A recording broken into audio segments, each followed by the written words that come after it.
Alô, turma boa do canal Ave Mais, um grande abraço, muito bom dia para você ligado aqui no canal 2 da plataforma Atenção Vascaínos. Estamos chegando em nome da Zé do Cash, a Zé do Cash, que é uma plataforma 100% regularizada e que dá a você boas oportunidades para você se divertir, para você se distrair e usar algo que é regulamentado, algo que é correto.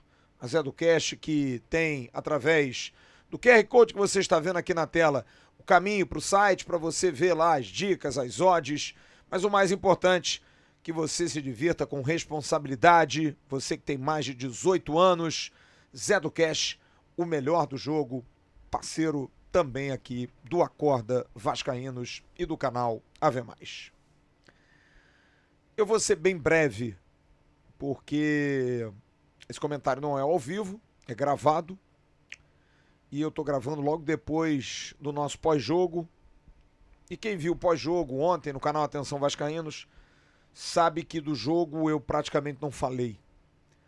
Não consigo falar diante de um turbilhão de emoções, de tantas dificuldades que a gente passa, e ver uma vergonha como foi a atuação do Vasco ontem.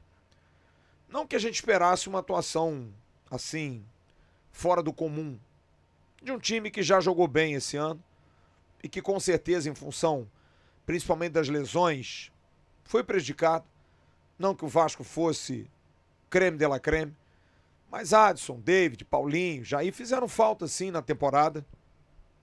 O Vasco teve esse azar de perder esses importantes jogadores, mas é um time que me parece ter perdido o fio, sabe? Vinha de 4 derrotas, sendo que uma jogando em São Januário para o Inter, quando o Vasco fez um bom jogo no primeiro tempo. Mas o jogo de ontem foi um jogo muito triste pela atitude. Porque o Vasco que teve uma atitude covarde contra o Corinthians, absurdamente covarde.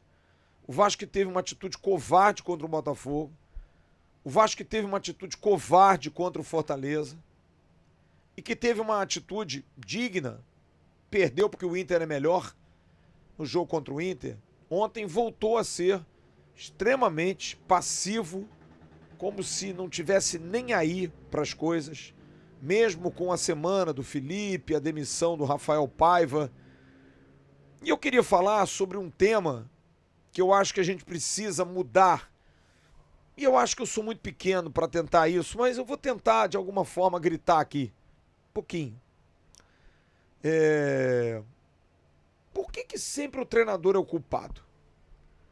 Por que sempre o treinador é o mordomo da história? O Vasco demitiu o Rafael Paiva, 20º, quase 30º treinador em 5, 6 anos, tá?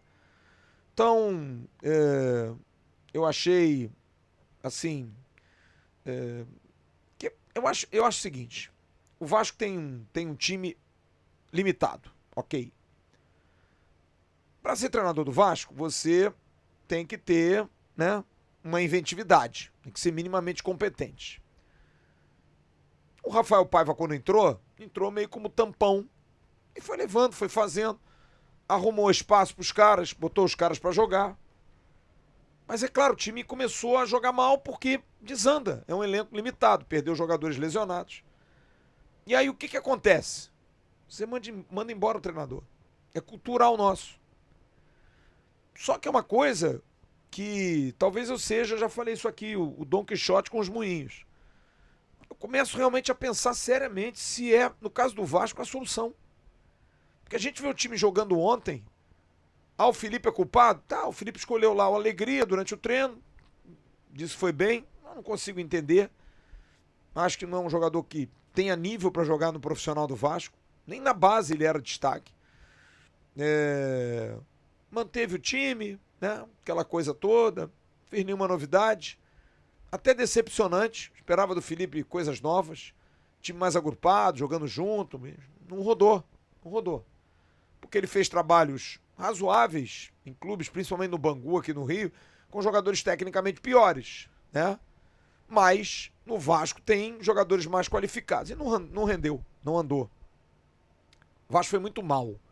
Muito mal. Mas a culpa não é do Felipe. Claro que não é. E aí eu pergunto, por que sempre o treinador é o mandado embora? Porque esse grupo que tá aí é praticamente o mesmo time, tirado 2, 3, tira o Max, tira o Coutinho, Alex Teixeira, mas a base é toda a mesma, que colecionou fracassos, sabe? Contra o Nova Iguaçu, contra o Criciúma, contra o Flamengo, né? Contra o São Paulo. Mas ao mesmo tempo, é o time que ganhou do São Paulo, é o time que ganhou bem do Fluminense, jogando bem. E eu sei que talvez seja pela qualidade do jogador. Mas o jogador ele é muito isento no futebol brasileiro, sabe? Ele não tem medo.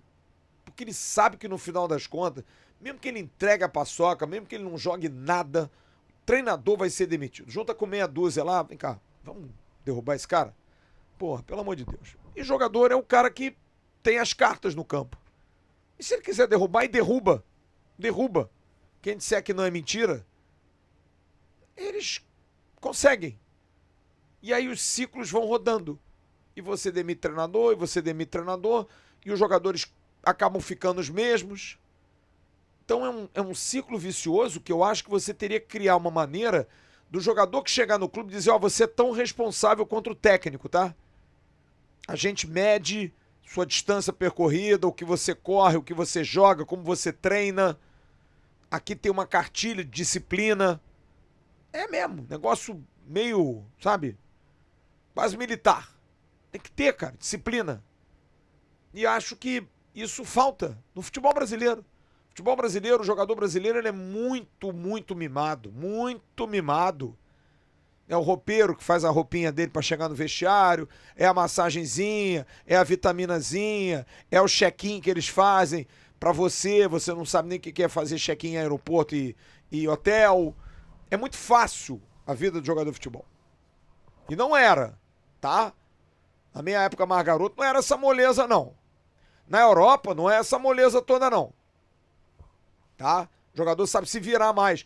Talvez seja por isso que o cognitivo do jogador europeu tenha melhorado tanto em comparação ao brasileiro. Porque ele sabe se virar. Sabe arrumar a roupa dele, sabe fazer as coisas.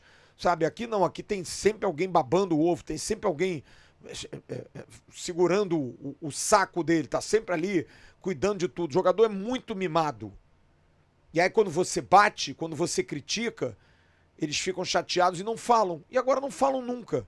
Ficam trancados sem explicação. Né? Aí o Vasco ontem faz aquela atuação lixo, aquela atuação vagabunda contra o Atlético Goianiense, e só o Felipe fala. Nem o cara que ia falar passou mal, ok, o Alex Teixeira, mas ninguém fala. E fica por isso mesmo. E eles são os culpados. Eles são os caras que estão dentro de campo. E acho que a derrota de ontem é para botar no papel o seguinte: quem tá na zona de conforto, saia. O problema é grana, porque não dá para mandar todo mundo embora, né?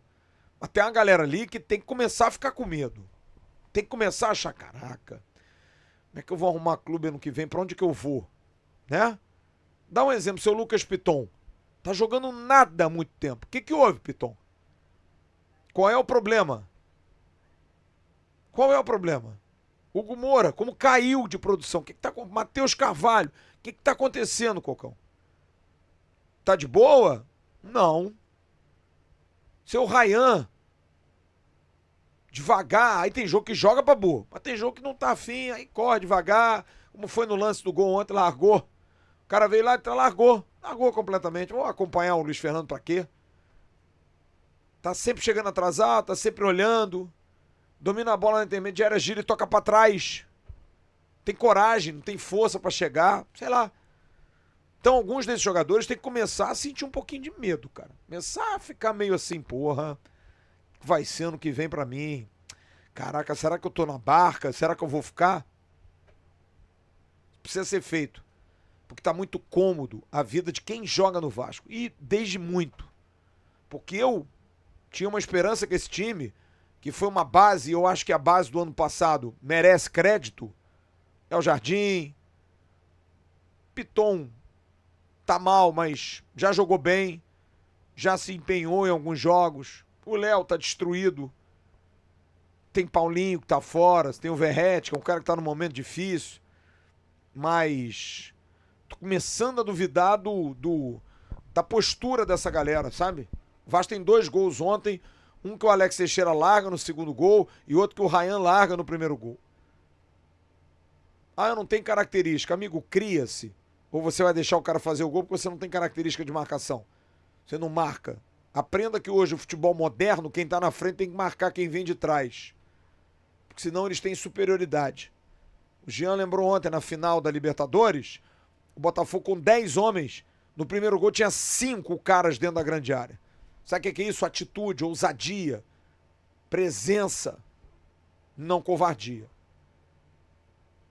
O Vasco jogar o futebol que jogou ontem, não ganha nem do Atlético Mineiro nem do Cuiabá, vai ficar na água de salsicha, 44, talvez consiga, com uma 10ª colocação, 11ª ir para a Sul-Americana, mas me preocupa muito, porque eu acho que mais do que comprar jogadores, a gente precisa ter atitude. Os jogadores que vierem, os jogadores que fizerem composição desse elenco ano que vem, precisam entender o que é hoje o Vasco. Um clube que não ganha título há anos, um clube de uma torcida angustiada, um clube que só perde, um clube que faz o seu torcedor passar vergonha, um clube que tem um estádio deteriorado, um clube que tem uma dívida enorme, um clube que não consegue dar certo nem na SAF, um clube numa situação difícil. Vai querer apostar? Só que o Vasco é gigantesco. É um clube que é só dar uma fagulhazinha que ele cresce. Vai querer acreditar? Se não quiser acreditar, não venha. Porque jogar no Vasco é só pros heróis. Só os heróis. Porque tem que ser igual a torcida, que é cheia de heroína. Cheia de heroína e de herói. São vários heróis ali na arquibancada. Tem que ser igual aos caras lá em cima. E aí, vai ser? Vai conseguir ser? Porque se não for, amigo, não, o Vasco é isso, o Vasco é aquilo, tem que entender a situação que a gente tá.